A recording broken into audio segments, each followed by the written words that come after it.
Cette vidéo est sponsorisée par OneFootball, l'appli numéro 1 sur le foot, l'actu, les résultats. Tous les liens sont dans la description. Salut à tous, on se retrouve aujourd'hui pour l'épisode numéro 343 de l'After Zap Image. On va débuter avec une déclaration de Florian Thauvin. Il nous parle de Balotelli, il nous dit c'est un très grand attaquant. On était tous pressés qu'il arrive, il nous montre tout l'étendue de son talent. Encore buteur ce week-end, Balotelli face à Amiens, victoire pour l'OM 2-0. C'est plutôt pas mal comme début pour Balotelli, avec déjà 3 buts pour sa nouvelle équipe. On sait qu'il avait vécu une première partie de saison assez compliquée avec l'OGC Nice. Faut espérer que ça va durer jusqu'à la fin de saison pour l'OM, qui enchaîne une 3e victoire consécutive pour la première fois de la saison pour l'OM. Donc ça aussi c'est très bien. Maintenant il y aura 4 matchs beaucoup plus compliqués pour Marseille, notamment avec Saint-Etienne, Nice, Rennes ou encore le PSG. Il va falloir prendre des points pour l'OM. Autre résultat hier après-midi, le Stade de Reims qui s'impose encore une fois à domicile face à Rennes 2-0 grâce à Boulaïdia et Rémi Houdin. Les Rémois, c'est vraiment une équipe très agréable à suivre parce que ça défend très très bien. Il y a des joueurs d'expérience et de qualité dans cette équipe. Et puis quand ça attaque vraiment pour faire mal. Et ça, c'est vraiment des attaques qui sont des attaques placées. Et il y a beaucoup de qualité aussi offensivement. Donc c'est vraiment une équipe très agréable à suivre avec cette énorme défense. 38 points à la 25e journée de Ligue 1 pour le Stade de Reims. On rappelle, c'est un promu. Ils n'ont perdu que 5 matchs en Ligue 1. C'est quand même des stats très très intéressantes pour un promu. Ensuite, autre résultat, Lille qui fait un match nul à la maison face à Montpellier 0-0. Bon, ils se sont heurtés tout simplement à la 2e meilleure défense de Ligue 1. Les Montpelliérains qui sont venus vraiment pour essayer de cadenasser tout ça, je pense, pour prendre un point. Voilà, la mission elle a été réussie pour Montpellier, même si Lille a beaucoup tenté. Ils se sont heurtés à la défense de fer du Montpellier Hérault. Bon, ça change pas grand chose, hein. Lille toujours 2e de Ligue 1 et à 4 points d'écart maintenant avec Lyon et toujours 10 points d'avance sur l'Olympique de Marseille. Ensuite, déclaration de Jean-Michel Aulas, il nous dit à propos de son futur départ, parce que bon, Jean-Michel Aulas, il nous l'apprend, il va quand même bientôt avoir 70 ans au mois de mars. Il a déjà plus de 2000 matchs à son actif en Ligue 1, mais il ne pense toujours pas à la retraite. Pour lui, ça sera plutôt dans 5 ans déjà qu'on pourra éventuellement parler d'une retraite, hein, pour tout ce qu'il a fait pour l'Olympique Lyonnais. C'est assez incroyable. Voilà, il a emmené ce club au plus haut et au firmament, on va dire, du football français. Donc c'est vraiment un homme de pouvoir et un homme qui a vraiment travaillé de très belle manière pour son club. Ensuite, une déclaration d'Ousmane Dembélé. Il nous dit: Lyon est une équipe avec de très bons joueurs. Gagner là-bas sera difficile. Ils ont montré en gagnant face à City ou Paris qu'il faudra être très attentif et ne pas penser que ce sera facile. Il y a un coup à jouer quand même, hein, pour l'OL demain à domicile. On sait qu'en général, lors des gros matchs, Lyon ne nous déçoit que très rarement. On l'a vu face à City, comme il l'a dit, et face au Paris Saint-Germain, ils sont capables vraiment de sortir un très gros match. Moi, j'ai regardé le Barça ce week-end. Ça n'a pas été très flamboyant, hein, de la part du Barça face à Valladolid. J'ai vu notamment Luis Suarez. Je sais pas s'il sera titulaire, Luis Suarez, mais alors l'entrée qu'il a fait face à Valladolid, c'était vraiment n'importe quoi. Il a raté des choses vraiment assez incroyables de la part de Suarez. Donc pourquoi pas demain pour l'Olympique Lyonnais inquiéter le Barça. Ensuite, résultat hier du Paris Saint-Germain qui s'impose à Saint-Etienne 1-0 grâce à un but de Mbappé. Très belle reprise de volée, hein, pour ceux qui ont vu le but de victoire logique pour le Paris Saint-Germain, même si ça a été dur à bouger ce bloc stéphanois, surtout en première période, hein. Ils ne voulaient pas trop sortir quand même, hein, les Stéphanois. C'est d'ailleurs ça qui est un petit peu décevant, c'est qu'ils n'ont pas vraiment joué ce match à fond, les Stéphanois.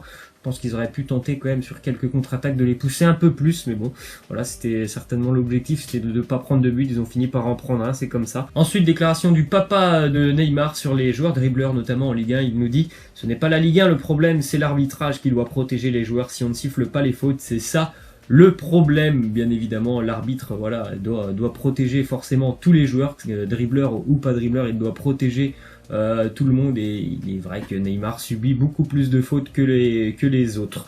Une autre déclaration du papa de Neymar sur les rumeurs de transfert qui entourent son fils. Donc il l'a dit tout simplement pour Neymar. Comme pour lui, il n'y aura pas de départ, hein, normalement cet été, même s'il y a beaucoup de rumeurs autour du Barça. Il nous dit, pour nous ce ne sont que des rumeurs. Nous n'avons jamais parlé d'un éventuel retour à Barcelone. Évidemment, ce sont des mensonges. Donc voilà, il est très clair, hein, Neymar normalement sera là la saison prochaine avec le Paris Saint-Germain. Ensuite, une déclaration de Pascal Dupraz sur Gelson Martins et l'AS Monaco. Il nous dit: Martins est décisif, avec les autres joueurs autour de lui, ça change la donne, ça change change surtout l'animation offensive de Monaco. Ils ont 4 joueurs qui pèsent sur le jeu offensif et c'est payant. Pour Monaco actuellement, une petite série aussi pour la SN. Avec cette victoire face à Nantes ce week-end, grâce notamment à Gelson Martins qui a été buteur, c'est vrai qu'offensivement c'est quand même beaucoup mieux ce qu'on voit de Monaco actuellement, notamment grâce à Martins, grâce à un Falcao qui va de mieux en mieux, un Ronny Lopez qui est de retour dans le groupe et qui pèse beaucoup, et il y a aussi par exemple un Golovin qui est un petit peu de retour et c'est de mieux en mieux. Il y a Silva au milieu de terrain qui apporte beaucoup, donc c'est vraiment une équipe totalement métamorphosée pour le moment de l'AS Monaco. Ensuite, une déclaration d'Olivier Dalloglio, un ancien entraîneur de Dijon. Il nous parle de Yoann Gourcuff. Il nous dit sincèrement, ce sera difficile pour Gourcuff de rejouer un jour au très haut niveau. C'est injuste car c'est un grand pro, mais il faudrait que son corps le laisse tranquille et je ne crois pas que cela arrivera. Il a tout simplement résilié son contrat avec Dijon. Yoann Gourcuff, donc il est sans club. Après, on sait que voilà, c'est compliqué pour lui. Hein. C'est un joueur qui a un talent assez incroyable. Le talent, il l'a. Le problème, c'est que le corps ne suit pas. Et certainement aussi que le mental n'arrive pas à suivre quand tu ne peux presque quasiment jamais jouer. C'est sûr que c'est très compliqué. Ensuite, une petite info qui concerne l'AC Milan et Leonardo qui aurait rencontré l'agent d'Ismail Assar. Le Milan souhaiterait le recruter pour cet été, le jeune Rennais. On sait que c'est un joueur très talentueux. Donc voilà, pourquoi pas, hein, le Milan qui est en train de faire vraiment une très très belle remontée au niveau du classement en Italie, avec une belle victoire notamment ce week-end du côté de l'Atalanta. 3-1. Autre résultat en Italie, la victoire du Genoa face à la Lazio, 2-1 pour le Genoa, ce qui permet au Genoa de remonter un petit peu au classement, surtout de s'écarter de la zone de relégation. Pour la Lazio, c'est un peu plus inquiétant. Maintenant, c'est la 7e place avec cette défaite aussi la semaine dernière en Europa League à domicile face à Séville. 7e place à 4 points du Milan qui est 4e. L'écart commence un petit peu à se creuser. Ensuite, un petit scénario assez improbable en Serie A lors du match qui avait lieu hier à 12h30 entre la Spal et la Fiorentina. La Spal a marqué un but qui a été revu par la VAR, donc l'arbitre a eu recours à la VAR. Le but a été annulé à la Spal. Et sur cette même action, l'arbitre avait vu qu'au début de l'action, donc avant le but de la Spal, il y avait eu une faute d'un défenseur de la Spal. Donc l'arbitre a totalement changé les choses et il a accordé un penalty à la Fiorentina. Ce penalty a été transformé. Donc 2-1 du coup pour la Fiorentina qui s'imposera d'ailleurs 4-1. Donc scénario invraisemblable. En l'espace d'une minute, on est passé d'un 2-1 pour la Spal à recours à la VAR, plus donc penalty pour la Fiorentina et but 2-1 pour la Fiorentina. Donc vraiment assez incroyable. Ensuite, petite info qui concerne deux gardiens de top gardiens, on va dire des top gardiens mondiaux, notamment David De Gea qui est en voie qui est en très bonne position pour prolonger son contrat avec Manchester United. Et il ne reste que des détails visiblement dans le contrat. On sait qu'il a longtemps été ciblé par le Real Madrid. On sait que voilà, le Real a recruté Courtois, donc je pense pas qu'il y aura une autre arrivée de gardien. Et visiblement, il y aura un très très gros salaire pour David De Gea, peut-être même le plus gros salaire des joueurs de Premier League. On suivra ça cet été. Ensuite, une petite info d'un joueur de Manchester United, Alexis Sanchez. Il nous dit: j'aurais aimé apporter beaucoup plus de joie au club. Mes formes actuelles m'inquiètent parce que je crois en mes capacités en tant que joueur. Je veux le montrer. C'est dur, hein. Franchement pour Alexis Sanchez, c'est dur de le voir, hein. Pour ceux bien évidemment qui ont regardé Manchester PSG la semaine dernière. Oh là là, qu'est-ce que c'est dur de le voir comme ça, ce joueur. Il n'a absolument aucunement pesé sur la défense du Paris Saint-Germain, aucun tir tenté, aucun dribble.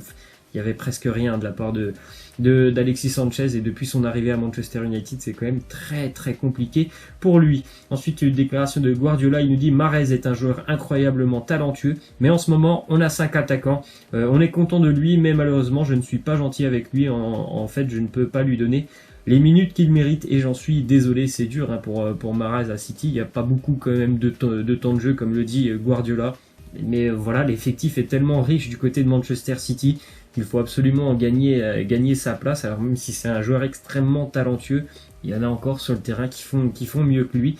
Alors que voilà, vraiment Mahrez c'est un super joueur. Ensuite, l'autre gardien dont je vous parlais qui va vraisemblablement prolonger, c'est Jan Oblak qui devrait prolonger avec l'Atlético Madrid. Donc deux infos aujourd'hui sur les gardiens.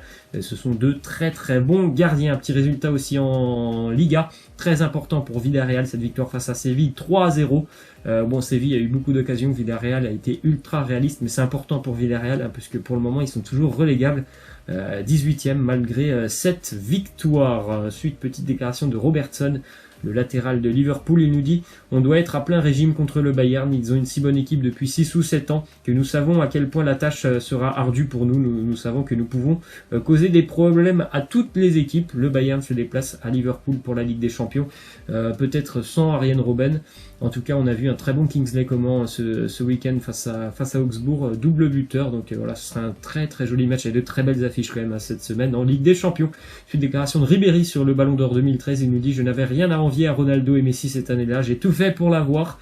J'ai rempli toutes les cases. J'ai gagné tout ce qu'il était possible de gagner avec le Bayern. » Donc voilà, il y a eu parfois des résultats assez surprenants au Ballon d'Or. Donc cette année 2013, il est vrai qu'elle avait été assez surprenante, notamment pour Ribéry. On pensait qu'il pouvait l'avoir et ça n'avait pas été le cas. Laissez-moi en commentaire maintenant pour la question de fin vos pronos pour la belle affiche ce soir entre Chelsea et Manchester United en Coupe d'Angleterre. Laissez-moi en commentaire tout ça. Moi je pars sur une qualif pour les Blues de Chelsea. Laissez-moi en commentaire vos pronos. Moi je vous laisse et je vous dis à demain. Ciao.